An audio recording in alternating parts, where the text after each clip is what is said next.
ధన్యవాదాలండి.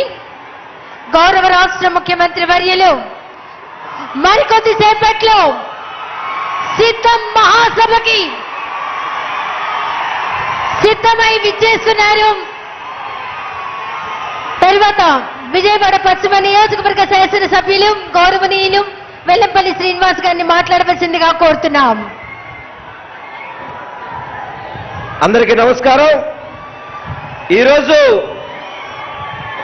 సిద్ధం కార్యక్రమానికి విచ్చేసిన వైఎస్ఆర్ కుటుంబ సభ్యులందరికీ కూడా నా హృదయపూర్వక నమస్కారాలు. వేదిక మీద ఉన్న పెద్దలకి, వేదిక ముందున్న వైఎస్ఆర్ కుటుంబ సభ్యులందరికీ కూడా నా హృదయపూర్వక నమస్కారాలు. ఈరోజు ఏదైతే వైఎస్ జగన్మోహన్ రెడ్డి గారు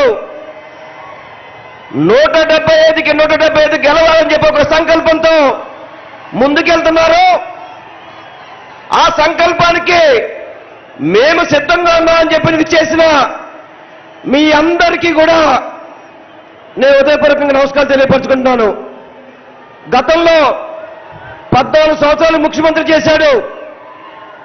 40 ఏళ్ళ ఇండస్ట్రీ అని చెప్తాడు. ఒక వ్యక్తి అయితే 10 సంవత్సరాల నుంచి పార్టీ నడుపుతున్నా అని చెప్తాడు. ప్యాకేజీకి అమ్ముడిపోతాడు. వీళ్ళందరూ కలిసి మన నాయకుడిని ఎదుర్కోవడానికి వస్తున్నామని చెప్పుకుంటున్నారు. కానీ మన నాయకుడు ఒకటే చెప్తాడు, 175 నియోజకవర్గాల్లో మీకు మంచి జరిగితేనే నాకు ఓటేయండి అని చెప్పిన ఏకైక నాయకుడు మన జగన్మోహన్ రెడ్డి గారు అని చెప్పి అందరికీ కూడా తెలియపరచుకుంటున్నాం. ఇంతవరకు చంద్రబాబు కానీ పవన్ కళ్యాణ్ కానీ అభ్యర్థుల పేరు చెప్తానికి భయపడతారు. ఈరోజు మన ముఖ్యమంత్రి అధికారంలో ఉండి ఏ మాత్రం కూడా ఎక్కడ ఎటువంటి ఇబ్బంది లేకుండా 175 గెలుపు లక్ష్యంగా ఈరోజు ముందుకెళ్తున్నాడు. గతంలో చంద్రబాబు పరిపాలనలో ఏ ఒక్క ప్రజాప్రతినిధి సరే ప్రజల వద్దకు వెళ్ళడం జరిగిందా అని చెప్పని మనందరం కూడా ఆలోచించాల్సిన అవసరం ఉంది. ఈరోజు 175 నియోజకవర్గాల్లో ఎమ్మెల్యేలు కావచ్చు, ఎంపీలు కావచ్చు, ప్రతి ఒక్కళ్ళు వెళ్ళి జగన్మోహన్ రెడ్డి గారు ఇచ్చిన పథకాలు వస్తున్నాయా లేదని చెప్పి అడిగితే ప్రజల నుంచి చక్కటి ఆశీర్వాదం వస్తుంది.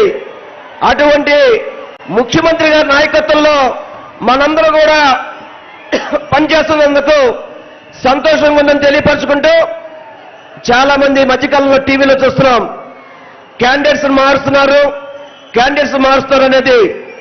ఈరోజు రాష్ట్రంలో ఒకటే చెప్తున్నారు, ఎవరు ఎమ్మెల్యే క్యాండిడేట్ అయినా కానీ వెనకాల జగన్మోహన్ రెడ్డి గారు బొమ్మ చూసుకునే ముందుకెళ్తారు తప్ప చంద్రబాబు పవన్ కళ్యాణ్ లాగా నీచి రాజకీయాలు కుట్రలో చేసి జగన్మోహన్ రెడ్డి గారిని ఎదిరించే దమ్ము లేక ఆ పార్టీలు ఈ పార్టీలతో పొత్తు పట్టుకునేవాడు చంద్రబాబు నాయుడు. జగన్మోహన్ రెడ్డి గారు ప్రజలే నాకు పొత్తు అని చెప్పని ప్రజలతో పొత్తు పెట్టుకున్న నాయకుడు మన జగన్మోహన్ రెడ్డి గారు. అటువంటి నాయకుడు సారథ్యంలో మనందరం కూడా ప్రయాణిస్తున్నందుకు సంతోషంగా తెలియపరచుకుంటూ, ఈ కార్యక్రమాన్ని ఇంత చక్కగా విజయవంతం చేసిన ప్రతి ఒక్కరికి కూడా నేను హృదయపూర్వకంగా నమస్కారాలు తెలియపరచుకొని సెలవు తీసుకుంటున్నా. జై జగన్, జై జగన్, జోహార్ వైఎస్ఆర్, జోహార్ వైఎస్ఆర్. దయచేసి రోడ్డుపై ఉన్నటువంటి బస్సు డ్రైవర్లందరినీ కూడా రిక్వెస్ట్ చేస్తా ఉన్నాం. కిలోమీటర్ల దూరం ట్రాఫిక్ జామ్ అయింది. దయచేసి బస్సులన్నీ కూడా మీకు కేటాయించినటువంటి పార్కింగ్ స్థలాలకి తీసుకెళ్లవలసిందిగా రిక్వెస్ట్ చేస్తా ఉన్నాం. అదేవిధంగా రోడ్డుపై ఉన్నటువంటి కార్యకర్తలందరినీ కూడా ప్రాంగణం లోపలికి రావాల్సిందిగా కోరుతా ఉన్నాం. ఎందుకంటే ట్రాఫిక్ జామ్ అవుతా ఉంది. దయచేసి అందరినీ కూడా సహకరించవలసిందిగా పదే మిమ్మల్ని అందరినీ కూడా రిక్వెస్ట్ చేస్తూ పోలీసు వారిని కూడా రిక్వెస్ట్ చేస్తా ఉన్నా, బస్సులను ముందుకు పంపించవలసిందిగా రిక్వెస్ట్ చేస్తా ఉన్నాం. తర్వాత పార్లమెంట్ సభ్యులు కేశినేని నాని గారిని మాట్లాడవలసిందిగా కోరుతున్నాం.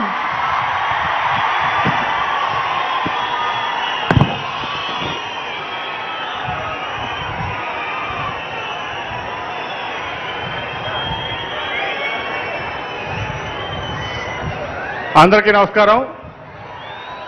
వేదిక మీద ఉన్నటువంటి పెద్దలు, అట్లాగే ఈ సిద్ధం కార్యక్రమానికి విచ్చేసినటువంటి వైఎస్ఆర్ కుటుంబ సభ్యులందరికీ కూడా పేరు పేరున హృదయపూర్వక నమస్కారాలు తెలియజేస్తున్నాను.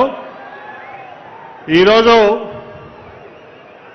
మీ అందరికీ తెలుసు, ఈ మధ్య నేను వైఎస్ఆర్ కుటుంబంలో నేను కూడా చేరటం జరిగింది 20 రోజుల క్రితం. ఒకటైతే నేను ఖచ్చితంగా చెప్పగలను, నమ్మకానికి మారుపేరు జగన్మోహన్ రెడ్డి గారు, మోసానికి మారుపేరు చంద్రబాబు నాయుడు గారు. అట్లాగే ఈరోజు పేదల పక్షపాతి జగన్మోహన్ రెడ్డి గారు, అట్లాగే ధనికుల పక్షపాతి చంద్రబాబు నాయుడు గారు.